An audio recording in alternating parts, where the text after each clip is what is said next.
cloud. So for all those people who couldn't join us, so here is our Goal 7 call on sustainable work, and we've got 5 initiatives that are identified as things that we want to move forward. So I want everyone to have a chance to introduce themselves so we know who's on the call, and to, let's see, to give us, let's see, sustainable work. So in your perfect world, okay. Hi, Faye. How are you? So we just started the call. I'm going to have everyone introduce themselves. We're going to popcorn so that we can give everyone a chance to speak. And the question I'd like to hear you answer is, in a perfect world, what sustainable work in ecosystem building would look like for you? All right. So I'm going to go with Beth to start. Okay, hi everybody. So I'm Beth, I'm with the Innovation Collaborative in Erie. And best case scenario for sustainability of our work would be that in perpetuity, entrepreneurial development is prioritized right alongside the other economic development priorities like business retention, expansion, and business attraction.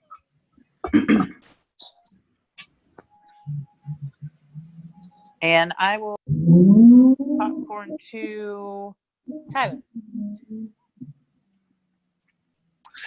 Hi everybody, Tyler LeCompte, Daytona Beach, Florida.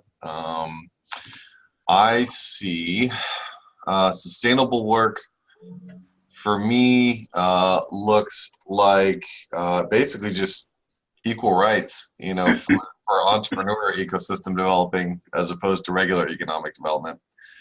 In terms of, you know, how you guys place in your local cities and regions, and that you're not getting burned out. So, and I'll popcorn to Faye. Oh, hi everybody. So can you hear me? Mm-hmm. Yep. Okay. Yeah. So I would say sustainable work for me has a lot to do with this idea of the amount of money that the cities are used to investing in trying to lure businesses to their communities. That equal investment being placed in the support network required to launch and grow businesses on a local scale. And so, you know, I know that that's not going to happen overnight, but I'd like to see a gradual shift in that. I think that institutional investment is what it's going to take to sustain this work on an ongoing basis. And I will pass it to Hassan. Hi, Hassan Bazi, Detroit.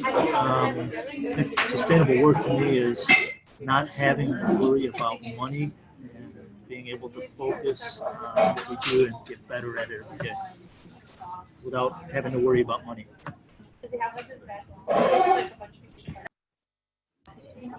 Let's see, who else is on? Oh, geez, anatomy? I see a 185 number. That would be Carol, yes. All right, Carol. so Carol? Right away, as a former venture capitalist, right away I went for the money. I wrote down well-funded with lots of interested partners.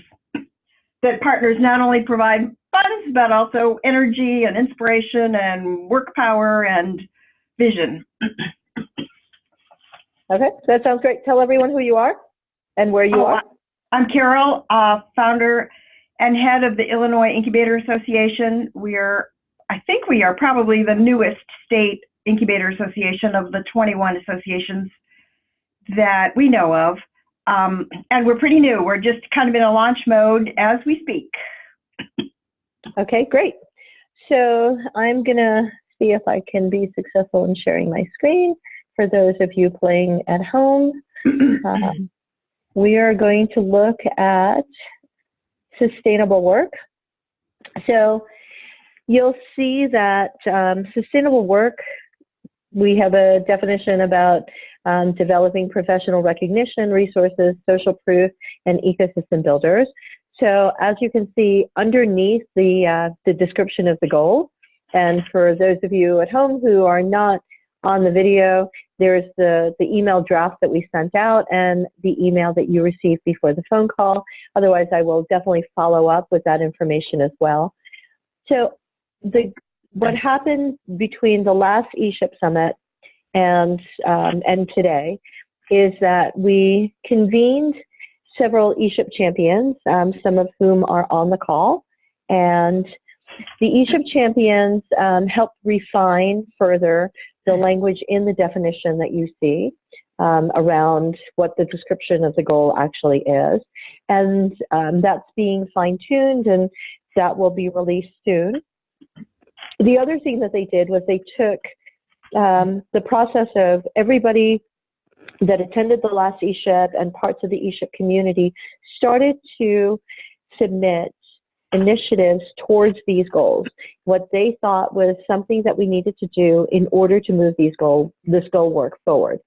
So out of the 20 plus, 20, almost 30 initiatives that came through in Goal 7, we further culled them, and then a group of ESHIP champions convened in Denver that they were voted up by the community or recognized the work that they had been working on up to date.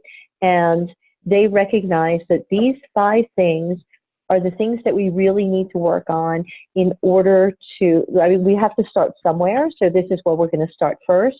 It's just the things that have been voted up. 7.1, certification for entrepreneur-led economic development is in the works. That's an initiative that's been put forth by members of SourceLink, and Katie Hodel, who could not be on the call with us today, has emailed and let me know that things are moving forward with that initiative. And I've asked her if she would update us on Slack or by email on the efforts that have been going along with that so we can be caught up with that. So I don't think there's a whole lot that needs to be done on that particular initiative. A category of sustainable funding models for economic ecosystem building. Cecilia? That's something, yes. Excuse me. I have a question about that 7.1. This is Carol. Before you move on to 7.2, is this the time to ask it, or would you like me to hold on? Sure, go ahead. Nope, go ahead.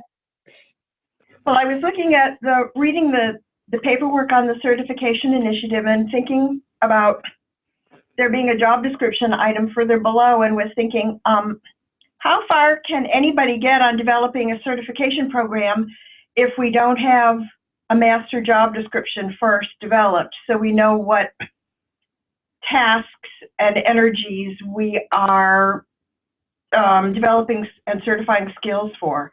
Because it seems to me those two go together, and maybe I'm missing something, but I wonder if somebody can speak to how come they're separated and only one of them is starting now, and it seems to me the one that's starting now is the one that can't start until the other one's done. Okay, well, that's a good point. So the way these initiatives were submitted were at the last ESHIP Summit. These initiatives were submitted by people that were attending the summit. So they came in the form of index cards, or the groups that were convening during the ESHIP Summit, and they came up with, like, around the table of discussion, some of the goals, some of the initiatives that they discussed. So as each group had a discussion, they identified an initiative or two, and so they put it out on an index card, and those were posted. So that's how some of the initiatives were formed. Other initiatives were formed through those series of working calls. So as those initiatives were brought up and people created the briefs around them, that's the ones that have briefs or don't have briefs. So I would imagine if we looked at the people that submitted that ecosystem builder job description, it may or may not have been, and probably not have been, the same group of people that put together the certification of economic development.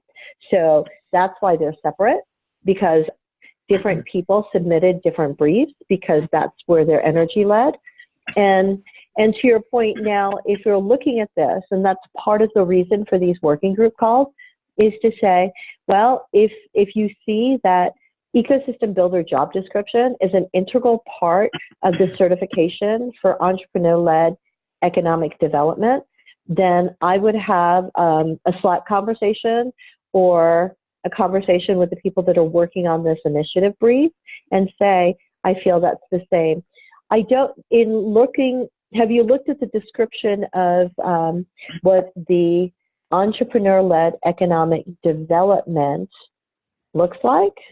And does that, because personally, and I'll be curious to hear what everybody else thinks. So I'm going to give everyone a chance to chime in after I say what I said, but I don't think that those are mutually inclusive. Like ecosystem builder job description, I think can stand on its own, and an entrepreneur-led economic development model or certification is not necessarily contingent to or tied to, in my understanding of the brief. But as you mentioned, you see that it's the same or interrelated. So I'm curious to hear from. Let me ask Faye, because the work that you do, Faye, around Forward Cities is really around entrepreneur-led economic development. Am I right? So we actually that's where Forward Cities started.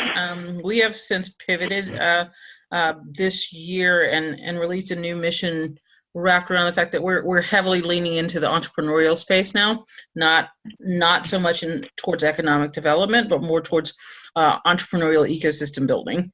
And I think that's actually a true distinction when you look at these two, and it has a lot to do with the fact that an ecosystem builder can, in my opinion, live anywhere and be related to any particular kind of organization, a grassroots organization, or be independent. And their goal is really to grow connectivity and support amongst the ecosystem players to better support entrepreneurs. I think when I think about the entrepreneur-led economic development, I think that's more of a position that sits in an institution like a city or county government or regional economic development agency that's wrapped around the same goals, which is to increase wealth in a locale and to draw business to the locale, but do it in a way that is focused on entrepreneurial development versus trying to get companies to move into the city or trying to get big companies to grow. I think it's just a different approach. Okay, thank you for your input. Beth, you revolve around those circles as well. What do you think?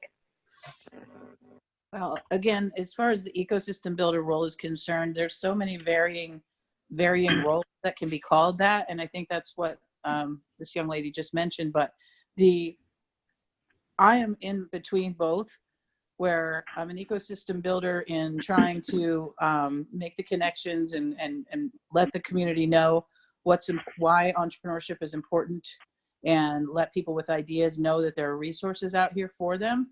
But I'm also working hard to convince the community that entrepreneurship must be prioritized right up there with their other economic development focuses. So it's so new. The certification piece of it, I do agree that it will probably belong in an economic development agency. So I guess that's all I have to say at this point. Okay, well, thank you for that. Sure. Carol, so hearing the feedback from other ecosystem builders on the call, what do you think? I'm sure that makes perfect sense, that they are not a big overlap. So that sounds great. Well, I appreciate your opinions, so thank you. So I think to your point, though, there is some overlap, and I feel like putting together an ecosystem builder job description, we want to take some of that to mind, bringing up a really good point like you did about the fact that there is some intersectionality around that. So I think that if your energy is drawn to creating an ecosystem builder job description or starting on that brief, then some of the ideas around the entrepreneur-led economic development model, you want to make sure that there's a light shine shown on that aspect of it as well. Does that make sense? So Cecilia, do I hear you just suggesting that you want to be sure that that brief for the job description includes the economic development? I think that's. I mean, I feel that's important because I think for so long, and Tyler and Hassan can chime in on this.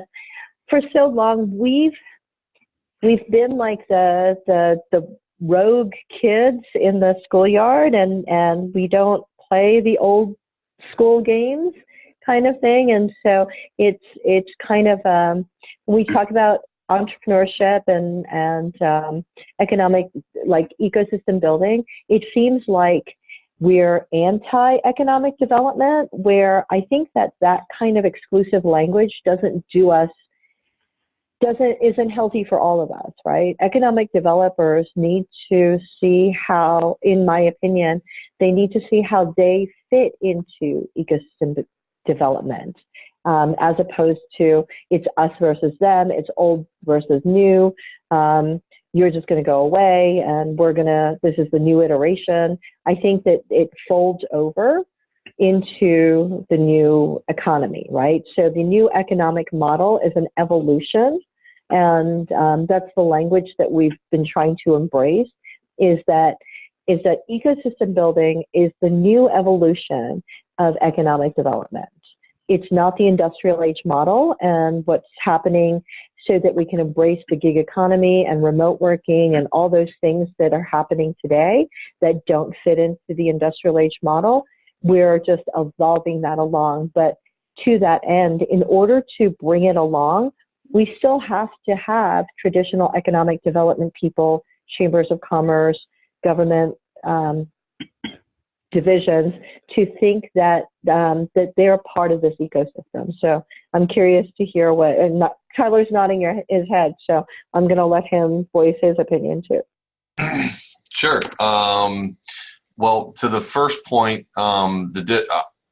if I remember correctly, the conversation between 7.1 and 7.4 was 7.1 was a certificate of the theories of entrepreneurship done practice. So it's like I've studied all the main stuff that everybody's saying, hey, if we all read this, we'll be on the same page kind of deal. And then the job builder description was more specific, standard operating procedures, day-to-day life kind of thing. Obviously, it doesn't apply across the board because somebody who does work in Alaska isn't going to do the same work in Florida. So, but I think it was more just kind of an all-encompassing, here's what you may do kind of thing, if that helps for that conversation. And then to what you were saying, Cecilia, specifically, I think that's really good to not present ourselves as a threat to the status quo for economic development. Those are actually all of the partners and resources that you will need on your team down the road if you're successful. We're having very good conversations in our area between the groups that are traditionally small business or growth stage business resource partners. And they have traditionally not taken care of the entrepreneurs in this area. And they're seeing now that that was a mistake, that they were only able to grab one or two companies from each major industry. And once that player got into the area, no new smaller players were interested in coming. So they're going backwards now, and they're going, okay, we need to, a little small, a little bit of the medium, a little bit of the big. That's the formula that works. So I hope that helps. Yeah, can I jump in here? I think it would be important to clarify what 7.1 is referring to, whether it's referring to the broader ecosystem builder certification, or if it's specific to economic development.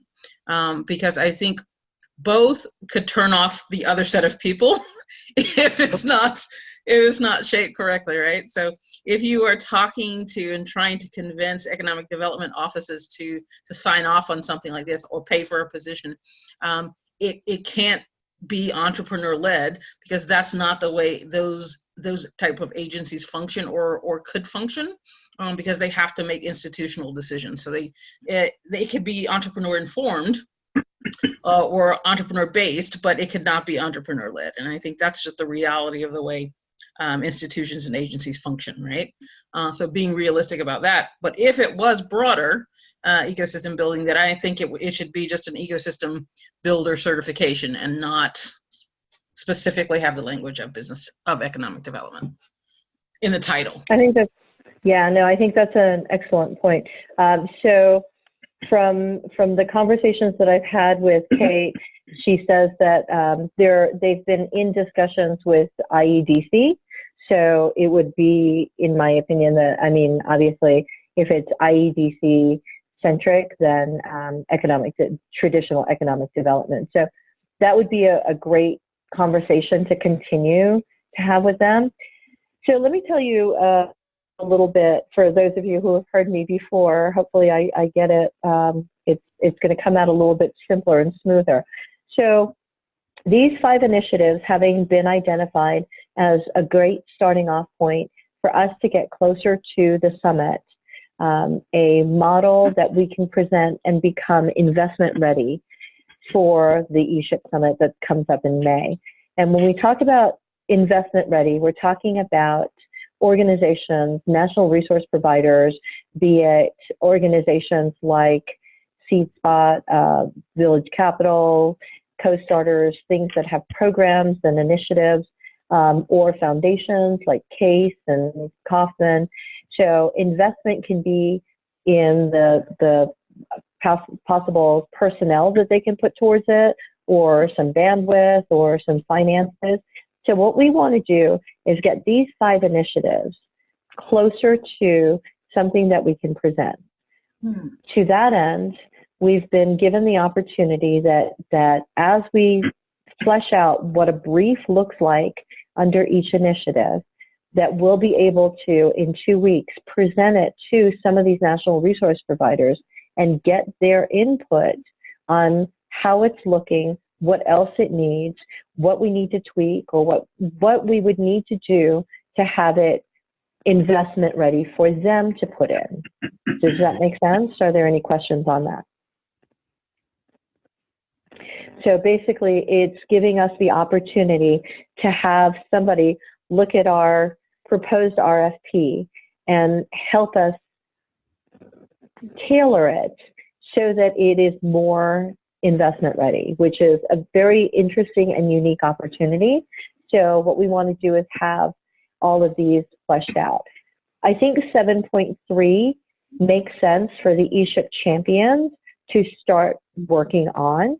So that's a brief that I'm going to invite the ESHIP champions that are not only on the call, but the rest of the 13 and we'll have to come up with a kitschy nickname for all of you. But the people that have been identified as the ESHIP champions to come and figure out what it is a board of ESHIP champions looks like, what it needs to have in it. And I can't think of a better starting off point than to have people first that are already recognized as ESHIP champions to work on it, and then to bring it back to the rest of the people looking at sustainable work and say, this makes sense to me, or this doesn't make sense to me, or what the greater community would like to see as well.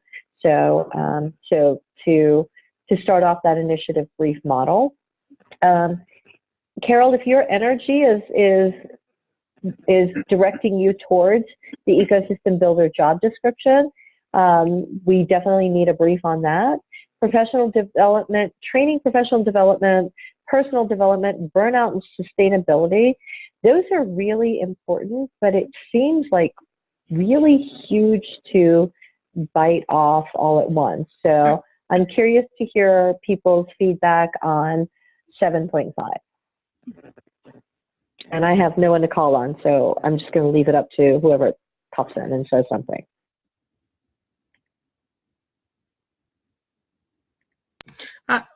I'll just jump in here to the deep end.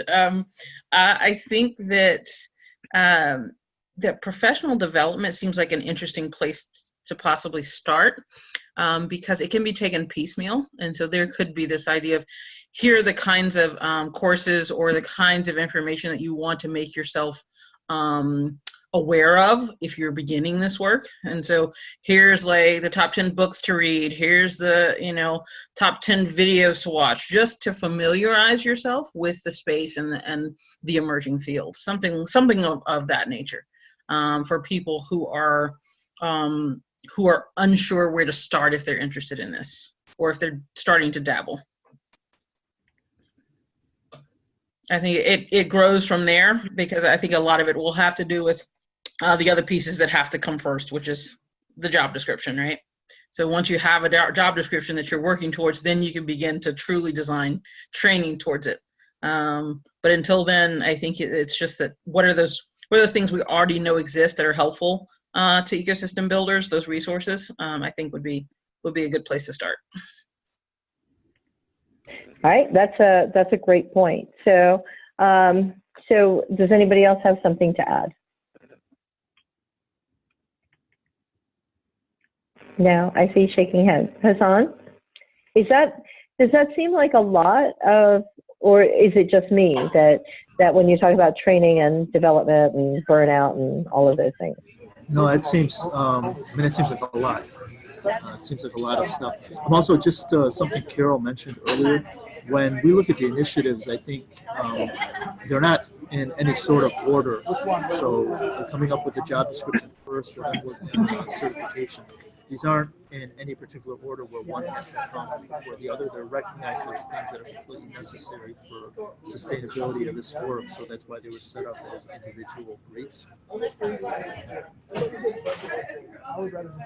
And one other thing I'm kind of trying to wrap my mind around is 7.1, because there's, I guess, two parts to that. There's the part of coming up with a job description for an ecosystem builder, because an ecosystem builder is someone that could sit in, I guess, what we consider traditional, like, economic development offices. So the idea is to move ecosystem building and entrepreneur-led economic development into those traditional offices. And I don't think that change will happen right away. So coming up with a job description so that those people can identify, incorporating that into what they already do, like, these are the skills, this is the broad definition of what an ecosystem builder is, so that, and to Tyler's point, that would look different depending on where you are around the country, but there's this basic broad set of skills or an idea of what this person does that people in a traditional economic development model could look at and say, okay, we're going to incorporate this into our office, and this is what that person would look like, or this is generally what they would do. So I guess the certification piece is the piece that I'm trying to connect with the job description. I know I threw a whole bunch out there, and I hope I didn't throw everybody off, but that's kind of thinking out loud. And I hope it came out the same way it was in my mind. No, I think it's all encompassing. It's really interesting if we can match up the job description model with, I know that Norris and a couple of other people that are working on quantified methods want to put together a description of, or how the traits are identified and measured. So I know that there's quantified methods of identifying who's more prone to be an ecosystem builder because of their unique characteristics and traits. So that's a whole different conversation. So it sounds like, well, Beth, if we were to prioritize, so I'm going to ask the people that are working on 7.1 to explain that to us a little bit more about what they're thinking about and what they're asking for and working on. And to that end, is this discussion better done by email or on Slack? Does anybody have a preference? Or I love the idea of putting it on Slack. That way we can always go back to it and it's very simple. Yeah, I agree. Okay.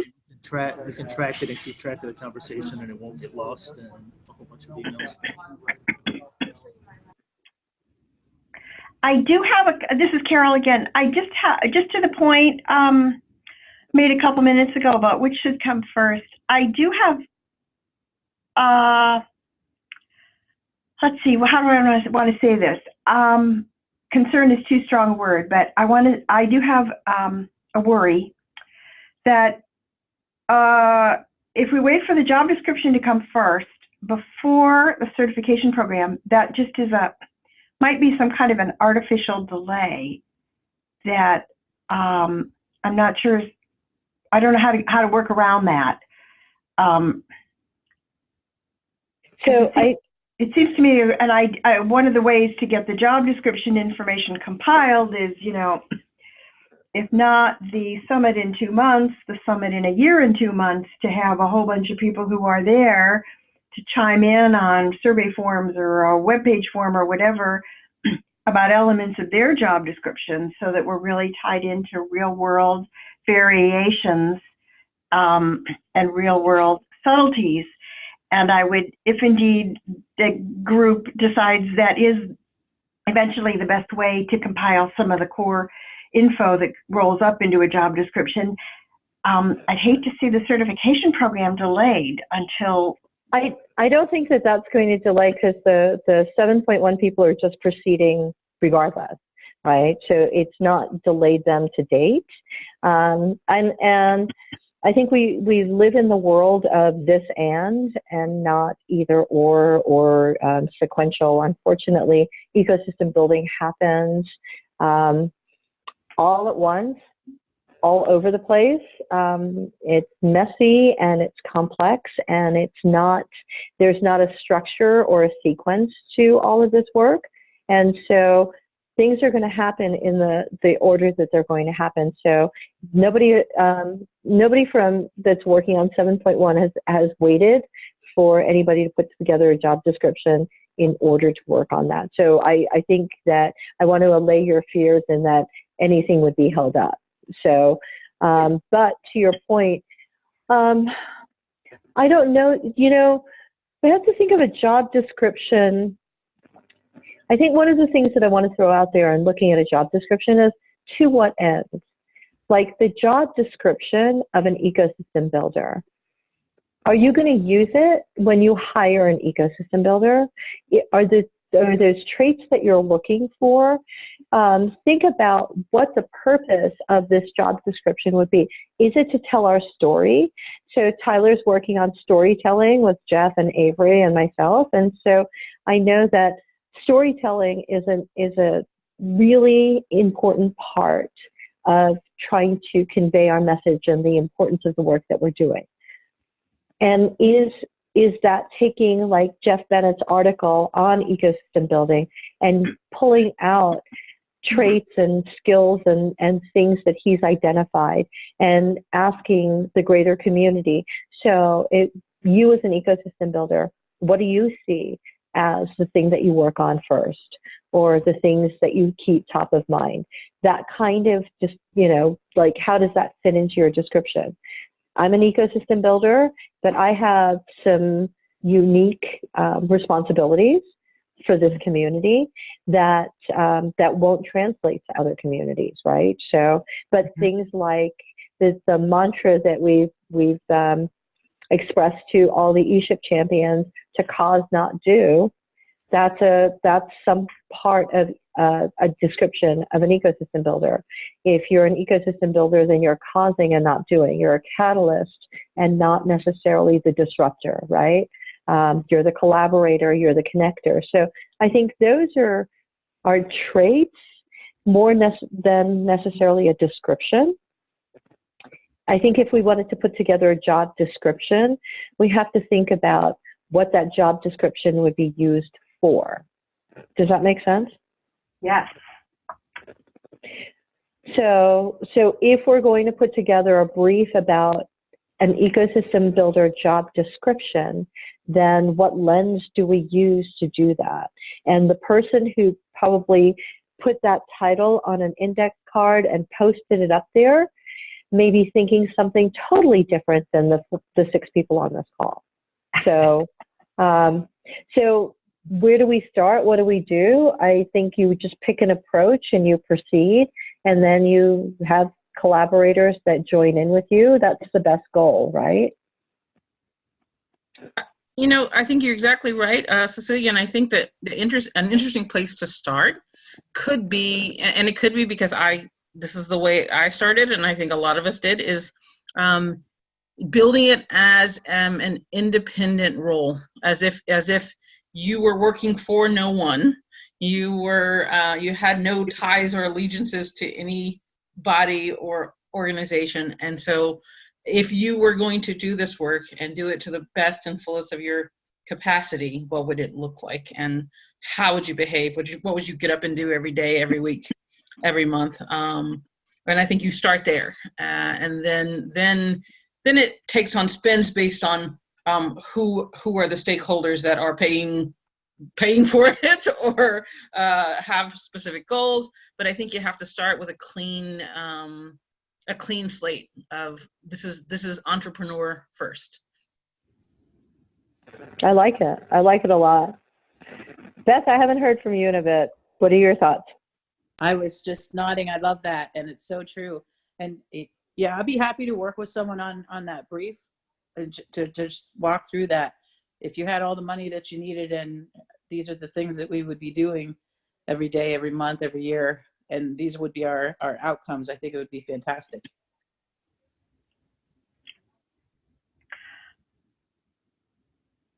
So Beth, this is Carol. Would you like to work together on trying to get this brief pulled together? Yeah, absolutely. Okay, I'll need your contact information at some point, but don't need to take time for that now. But that sounds great. Okay. So when I send out the recording, of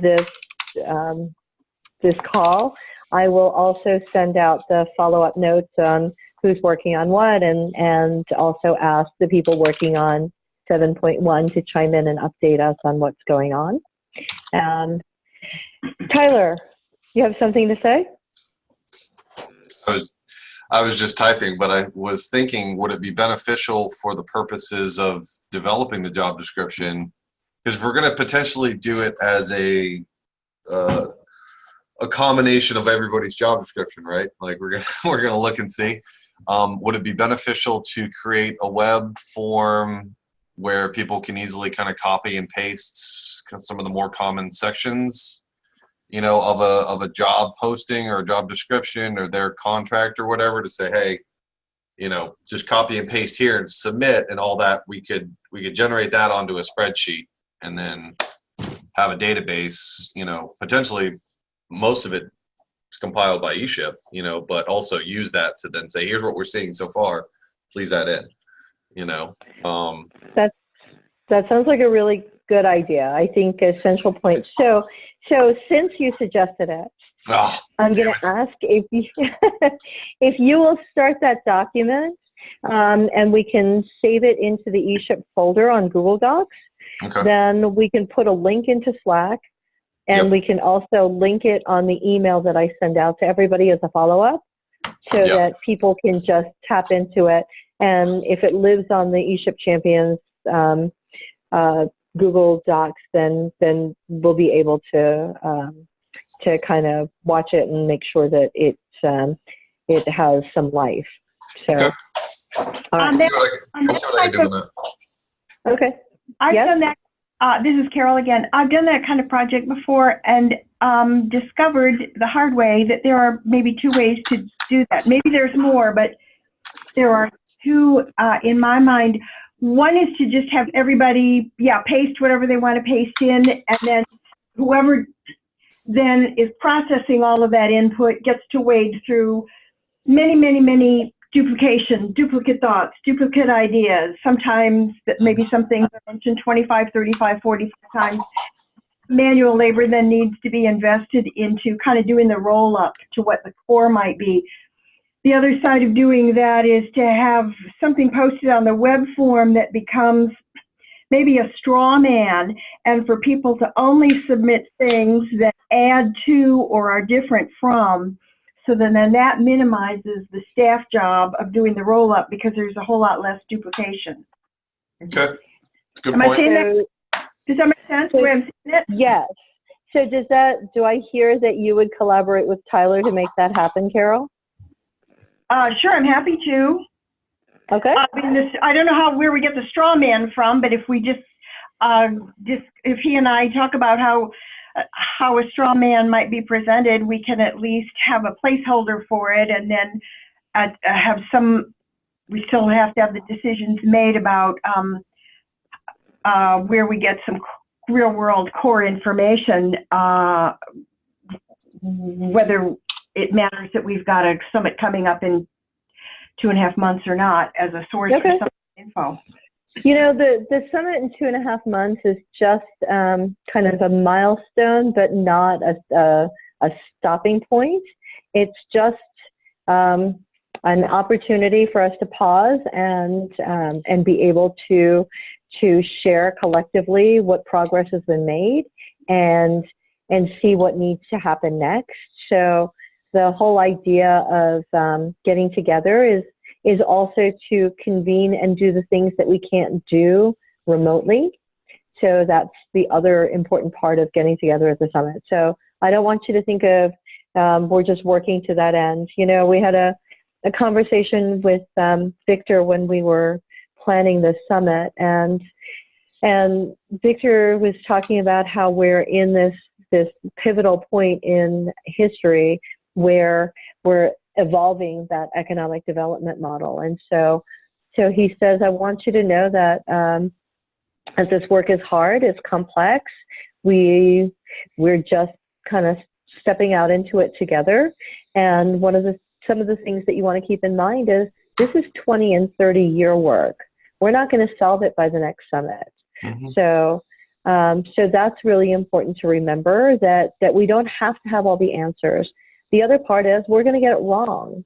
And the best part of it is that we've got the best people in the room to work towards this together.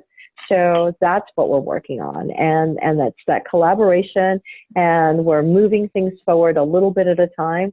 That's the important part. So don't worry about the summit as being that point in time where things have got to happen by then. And don't worry about that. It's gotta be done a certain way because it's messy, and so we're just going to work towards it. So it sounds like 7.1 is advancing. We've got some questions, but we'll have people that are working on that goal weigh in. 7.2, there is a catalog of sustainable funding model. If somebody would look at that and see if they have anything to add to it, that would be great, but it's not necessary. Is that Hassan raising your hand?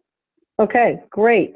And then 7.3 is something that I'm going to engage ESHIP champions to work on, which is the ESHIP Champions Board.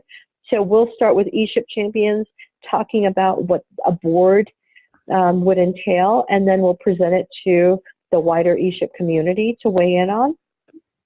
7.4 is ecosystem builder job description, and I have Tyler and Carol that are going to be taking a first stab at a straw man on that. And Beth. And Beth. Okay, yes, I'm great. here too. All right. Sorry about that, Beth. I didn't want to leave you out. And then as far as professional development, say. Yeah, I'll do it. Yes.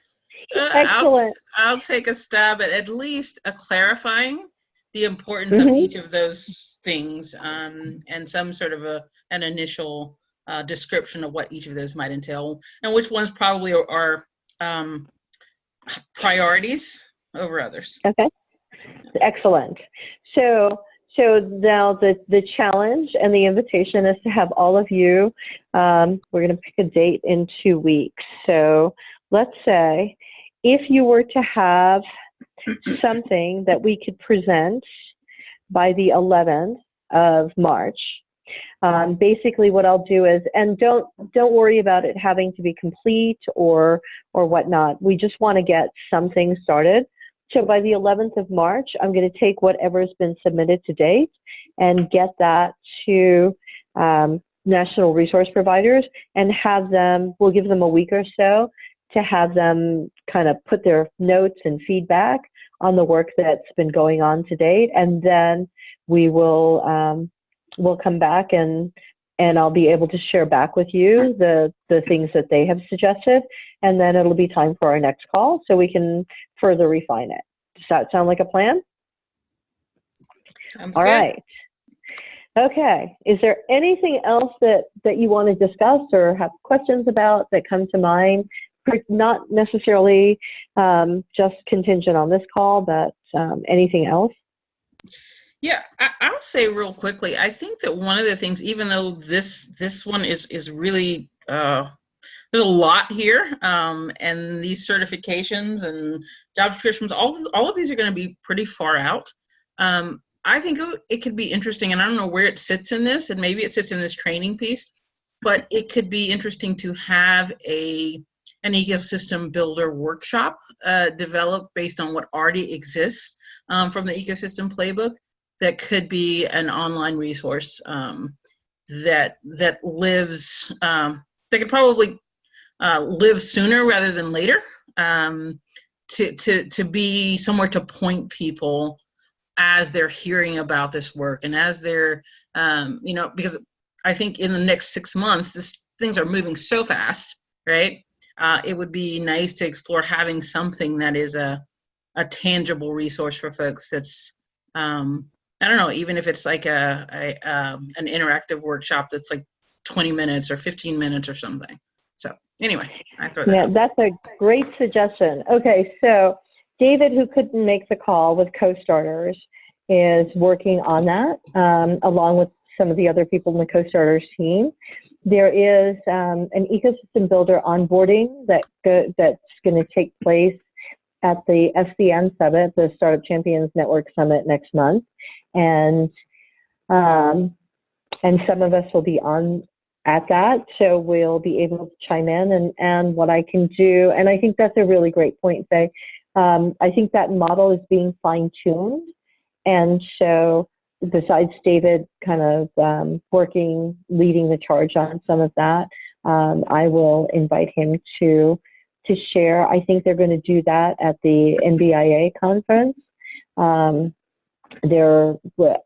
As things evolve and it gets a little bit more packageable, for lack of a better word, it's something that we should be rolling out as a sample of something to do. So that's a point well taken, and I will kick David upside the head, or something to remind him to get that moving, or give us some framework around that so that he can flesh that out and give us their version of it, and we can chime in. So Great. right. Great. So Thank all you. right. In the interest of time, I want to honor everyone's time and commitment here. I want to thank you all for joining us. I will save this recording, post it on the Slack channel, and then email follow-up with everybody so that you'll have each other's contact information. I try not to share that out until you've actually had some interaction with each other, so that you're not like blindly just reaching out and nobody knows what the context is and whatever. So that's something that we're trying to model. So let's see, something to close. Does anybody have a good closer that they would suggest?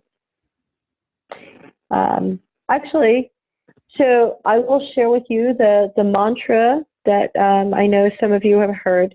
So Christine and I, my colleague who is focused on the national resource provider side, our mantra for this year and in the work that we do is to model what's needed to create what's possible. So that's our ongoing mantra as we go forth with this work. So I'm curious to know from all of you what it is that you're embracing as your as your vision or go-to. And I think I used this on the vision call, but I'm curious to know, is there something that affects your work that keeps you going? Because that's the hard part, right? It's to keep you going when you don't get paid, it doesn't make sense, you feel alone. Is there something that keeps you going? And I'm going to tell you that for me, it is all of you. So thank you for inspiring and empowering and being in this messy work with me. It's because of you that I have a gig, and it's because of you that I'm motivated to keep going. So I'm going to ask Hassan, what keeps you going? I think adding and not taking. So just approaching whatever it is I'm involved in, hopefully with the approach of adding something. And